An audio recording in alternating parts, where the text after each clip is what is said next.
हमें तो नहीं समझ आया ना। अब इसके साथ जब तक हम इसका दूसरा जुमला नहीं लगा लेंगे तो हमें उसकी समझ नहीं आएगी।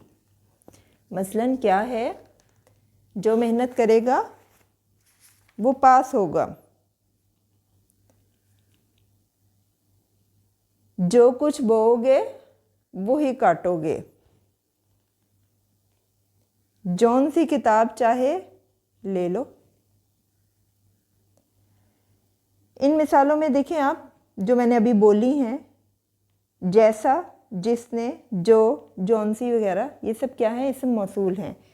देखें इसम मौसूल में दो जुमलों को जो आपस में रब्त करते हैं, जो जोड़ते हैं, वो अल्फाज आपके पास इसम मौसूल कहलाते हैं। जो कोई, जिस, जिसे, जिन्हों, जिन्हें, जो कुछ, जो चीज़।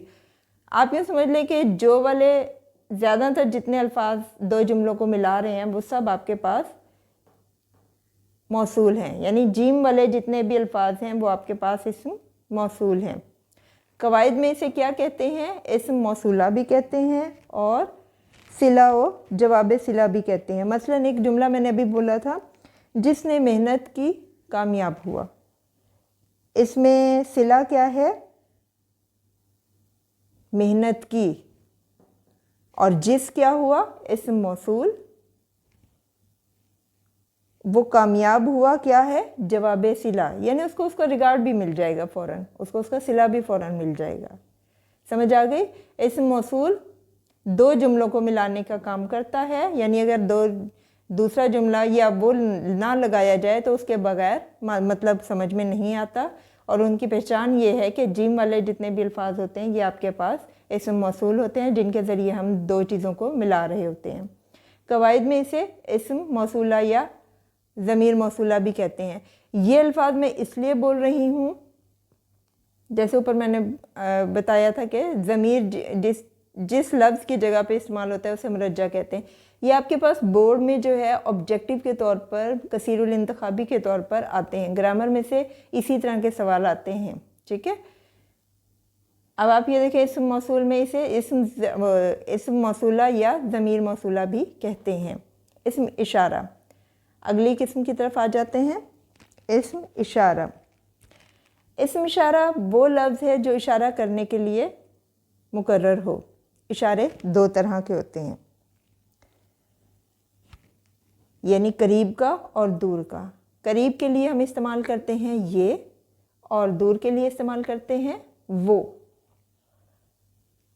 वो दूर की चीज़ के लिए और ये नज़दीक की चीज़ के लिए इस्तेमाल होता है। जिस चीज़ की तरफ इशारा किया जाता है उसे मिशार लह कहते हैं। ये आपके पास बोर्ड में जो है कसीरुल इंतखाबी के तौर पर आ सकता है।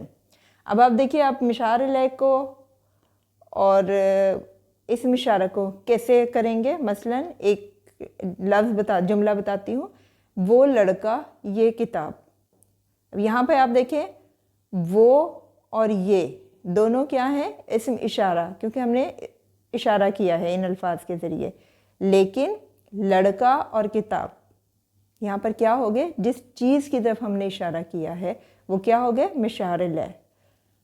वो लड़का इसम इशारा, वो इसम इशारा, लड़का मिशार लह। ये किताब इसम इशारा और किताब क्या है, मिशार लह। अब आप में इसको थोड़ी सी और वजाहत होनी चाहिए। वो लड़का, दूर की चीज़ को बईद कहते हैं, इसम इशारा बईद, ठीक है। वो इसम इशारा बईद, लड़का मिशार लह।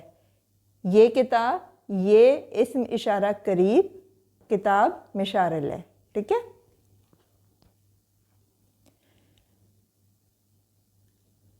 पांचवी और आखिरी किस्म का नाम है इस्म इस्तफहाम। इस्म इस्तफहाम का मतलब होता है कुछ पूछना या समझना। मसलन हम किसी से कोई भी लफ्ज़ पूछते हैं तो जिन अल्फाज के ज़रिए हम कुछ पूछना चाह रहे होते हैं उन्हें इस्म इस्तफहाम कहा जाता है। उसके लिए कौन कौन से अल्फाज होते हैं, कौन, किस, किन, कैसा, कितना। आप ये ध्यान में रखें कि काफ की फैमिली के जितने भी अल्फाज हैं वो कुछ पूछने के लिए इस्तेमाल होते हैं। मसलन कौन, कहाँ, किस, कितना, कैसा, किसको, किसने, ठीक है ना।